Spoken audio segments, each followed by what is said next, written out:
धर्म के लिहाज से भी और कानून के लिहाज से भी भगवान प्रभु श्री राम के मंदिर में जो चढ़ावे की चोरी हुई है, ये महापाप है और बहुत ही जघन्य अपराध है कि इस पूरे मामले में जब आप आरएसएस और बीजेपी के समर्थकों के, उनके नेताओं के बयान सुनेंगे, ऐसा लगता है कि उसको सुन करके शर्म भी सरयू में डूब मरे कि राम को लाए हैं इसलिए वही चढ़ावा चढ़ाएंगे। कह रहे हैं दान दे करके लोगों को भूल जाना चाहिए, चाहे दान की चोरी ही क्यों ना हो रही। वो कह रहे हैं कि इस पर और किसी को भी बोलने का कोई अधिकार नहीं है। जो एसआईटी बनाई गई है उसके जो ऑफिसर हैं उनके ऊपर ही 420 का मामला चल रहा है, उनके ऊपर फॉर्जरी का केस है। तो बीजेपी के, आरएसएस के एक ही राम हैं, नाथू राम।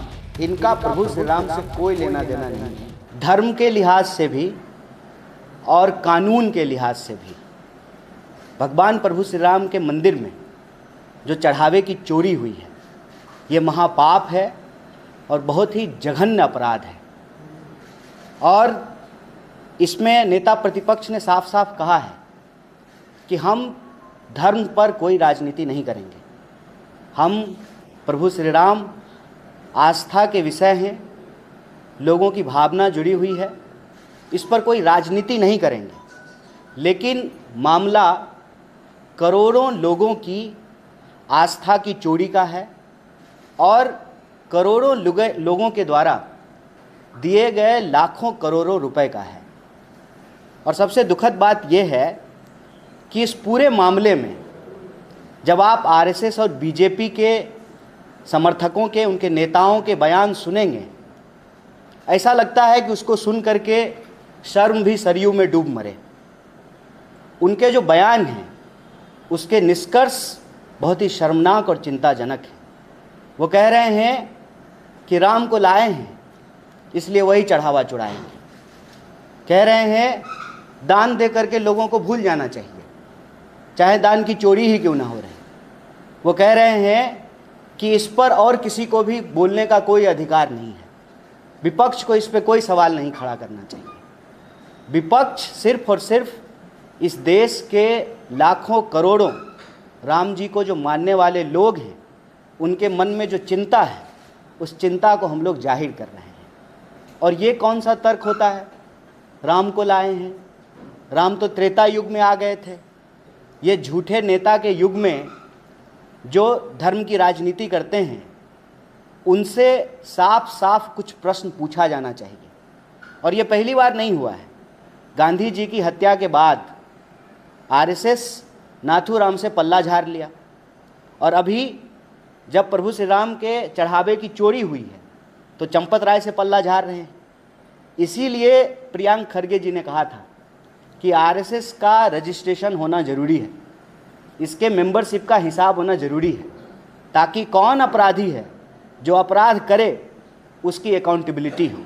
लेकिन अकाउंटेबिलिटी की हम जो ही बात करेंगे, हम एक अजीब दौर में जी रहे हैं। प्रधानमंत्री पब्लिसिटी 100% करते रहे और अकाउंटेबिलिटी 0 है। आप सब ने देखा होगा, आपके चैनल के कैमरे भी वहाँ लगे हुए थे। जब भूमि पूजन हो रहा था, उद्घाटन हो रहा था, पूरी दुनिया की मीडिया को ला करके प्रचार कर रहे थे। लेकिन आज जब चोरी हो गई है तो प्रधानमंत्री चुप्पी साध लिए हैं। गांधी कहते हैं कि शरीर की ताकत से किसी इंसान की ताकत नहीं होती है, अदम्य इच्छा शक्ति से होता है। प्रधानमंत्री 56 इंच का अपना सीना बता रहे थे, लेकिन 2.5 इंच की जीभ जो है उनकी हिलती नहीं है। जब भी इस देश में कोई मामला हो, चाहे पेट्रोल में एथेनॉल मिलाने की बात हो या विद्यार्थियों की पेपर चोरी का मामला हो, कोई ऐसा राज्य नहीं है, महाराष्ट्र में भी पेपर लीक हुआ है, या मंदिर में चढ़ावे की चोरी हो, प्रधानमंत्री चुप्पी साध लेते हैं, एक शब्द नहीं बोलते हैं। सवाल ये है कि भगवान प्रभु श्री राम की मंदिर में चोरी हुई है, चढ़ावे की चोरी हुई है, और सरकार क्या कर रही है? सरकार लीपापोती कर रही है। और लीपापोती का उदाहरण देखिए, एक मीडिया रिपोर्ट के मुताबिक जो एसआईटी बनाई गई है उसके जो ऑफिसर हैं उनके ऊपर ही 420 का मामला चल रहा है, उनके ऊपर फॉर्जरी का केस है। ये लीपापोती, इसका मतलब सरकार किसी भी तरीके से लोगों को भरोसा और न्याय नहीं दिलाना चाहती है, चोरों को नहीं पकड़ना चाहती है। क्यों नहीं पकड़ना चाहती है?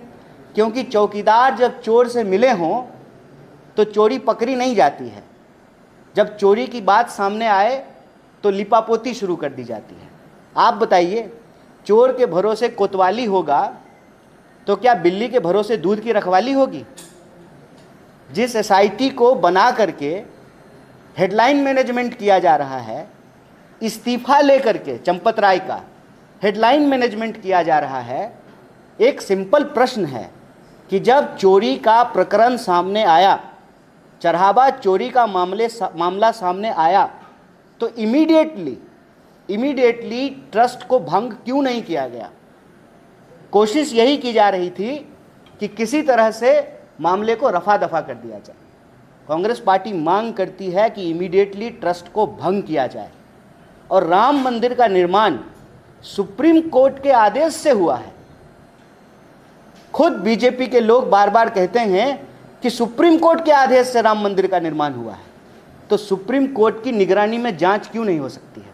कांग्रेस पार्टी ये डिमांड करती है कि सुप्रीम कोर्ट की निगरानी में जांच हो और जो दोषी हैं सबको पकड़ा जाए।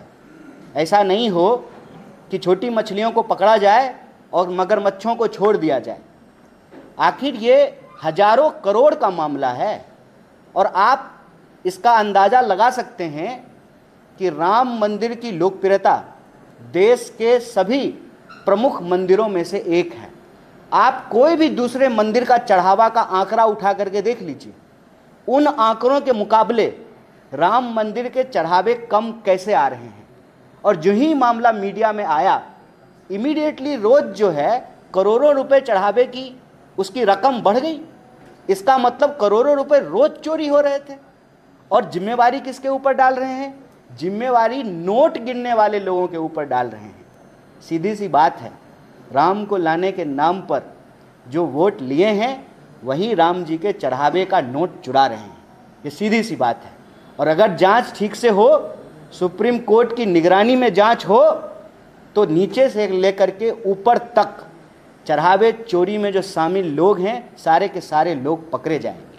और हम बार बार कहते हैं, आरएसएस बीजेपी का धर्म से कोई लेना देना नहीं है। ये धर्म का नाम, भगवान का नाम सिर्फ और सिर्फ अपनी कुर्सी पाने के लिए करते हैं। अगर हम कहें तो बीजेपी के, आरएसएस के एक ही राम हैं, नाथू राम। इनका प्रभु श्री राम से कोई लेना देना नहीं है।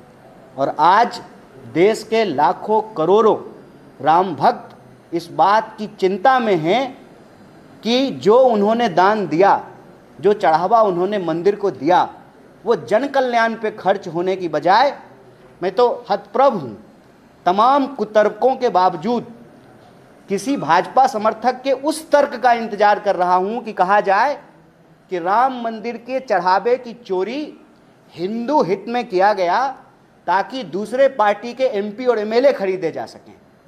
अभी सिर्फ और सिर्फ वही तर्क आना बाकी है, बाकी सारे तर्क आ चुके हैं। भाजपा का कोई नेता आकर के कहता है दान दे करके भूल जाइए, कोई आकर के कहता है कि हम राम मंदिर बनाए इसलिए हम चढ़ावा चुरा सकते हैं, कोई आकर के कहता है कि ट्रस्ट को हम किसी भी हालत में सुप्रीम कोर्ट की निगरानी में नहीं जाने देंगे। ये क्या दिखाता है? ये दिखाता है कि दाल में कुछ काला नहीं है, पूरी की पूरी दाल काली है। और ये काली टोपी पहनने वाले लोग हिंदू धर्म के आस्था पर, हिंदू धर्म के मानने वाले लोगों पर और इस देश की जो धार्मिक संस्कृति है उस पर ये काला धब्बा है।